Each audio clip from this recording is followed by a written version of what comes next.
Hello and welcome to another episode of Historically Marked. I am doing a Route 66 episode in Clinton, Oklahoma, where the Oklahoma Route 66 Museum is here.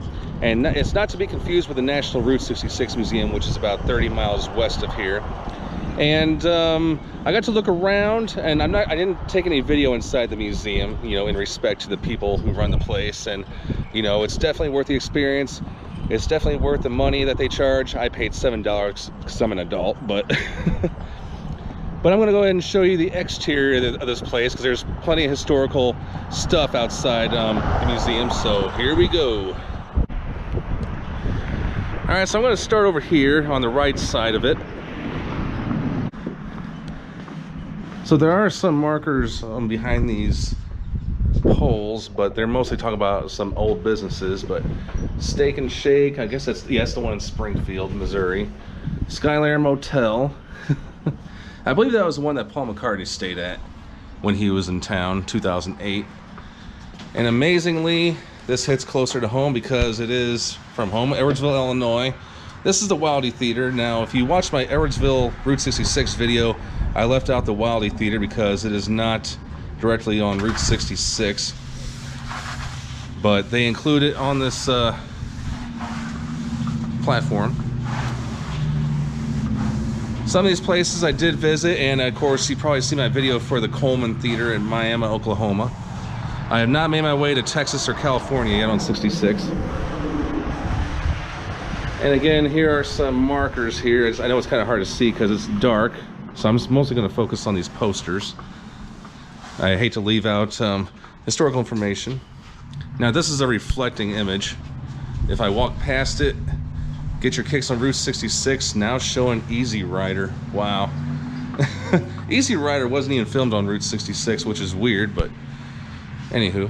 Del Rey's Chicken Basket. Hopefully you guys saw my video on that, and the video on Pops Arcadia. And the Munger Moss Hotel, that's in Lebanon, Missouri. And a legendary motel that I've yet to hit, that's in New Mexico, Tucumcari. All right, so now I'm going to get to this Will Rogers Highway marker, sponsored by Friends of the Oklahoma Route 66 Museum. So here is another one. This opened, now I asked the lady, by the way, the two ladies that are in there at the gift shop, I said, so what this place used to be and how long you guys been open? And she said this used to be like a Western type of museum, and then we opened in 1991. Well, it says here that this place opened September 23rd, 1995, so I guess she might have been a little off. But it is operated by the Oklahoma Historical Society, and obviously it focuses on the history of Route 66, not just Oklahoma's, by the way. And now for a Will Rogers quote, another one. We are here just for a spell and then pass on. So get a few laughs and do the best you can. Live your life so that whenever you lose, you are ahead. Way to go, Will Rogers. All right, so I did go inside the museum. And like I said, it was pretty cool. I mean, you see a lot of old cars and a lot of old tools. And I mean, it tells you about the history of the road and from beginning to the end. Well, I shouldn't say the end, but the beginning to the current times. And they divide it by decade. So I'll go ahead and show you some pictures.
Now these are old markers.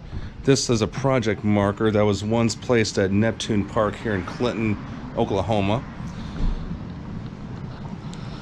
And then this is a right-of-way marker. It was used to delineate between state-owned highway right-of-way and private property. Markers of this kind were no longer used after the mid-1960s. How about that? As for these, project markers were placed at the end of paving contract length, indicating that section of road was completed.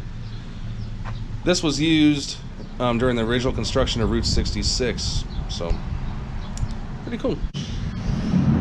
This piece of equipment right here was once owned and used by the Oklahoma Department of Transportation during the Route 66 construction. Obviously it's been a little restored because it looks almost brand new. Now we're going to head over here. A few more markers.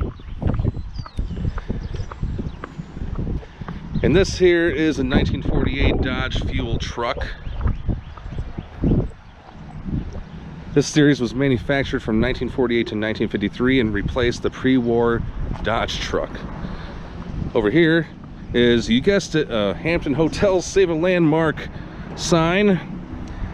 The Oklahoma Route 66 Museum opened in 1995, offering visitors a look at the epic history of the Mother Road. Awesome. This is a replica of a diner. It looks like it's open, but it's not.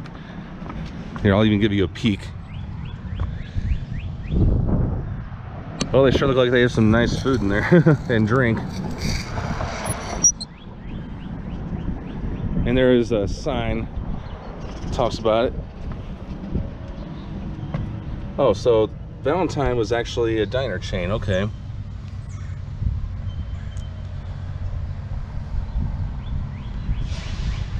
This diner was opened for business on Route 66 in 1956 at Shamrock, Texas, by M.L. Porter and his wife Alta, and was known as the Porter House Cafe. This closed in 1964. Wow. I guess they had to have it moved over here. And down here was a Route 66 picnic bench, and yes, it is the real thing because I'll show you in just a second. Oklahoma Highway Commission, how about that?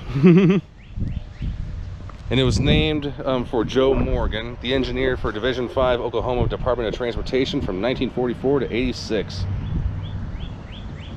Wow. So yeah, if there's a state that really cares about the Route 66 history, I mean, I'm not saying they're better than certain states, but they've done quite a lot in recent years compared to, say, Missouri. But I still have yet to go on this journey, and this I'm doing my Route 66 journeys by legs. So this is my end point. So I hope by the end of the year, which is 2021, I hope to come back here because I want to at least, you know, go back to where I was and then resume. But this is my end point from St. Louis to Clinton, Oklahoma. This was my goal. Well, I wanted to reach the Texas border, but there's so much I had to go to, and so many stops, and so much, you know, to have so much ground on. But, you know, can't be perfect, so, you know, you got to be happy at the end of the day.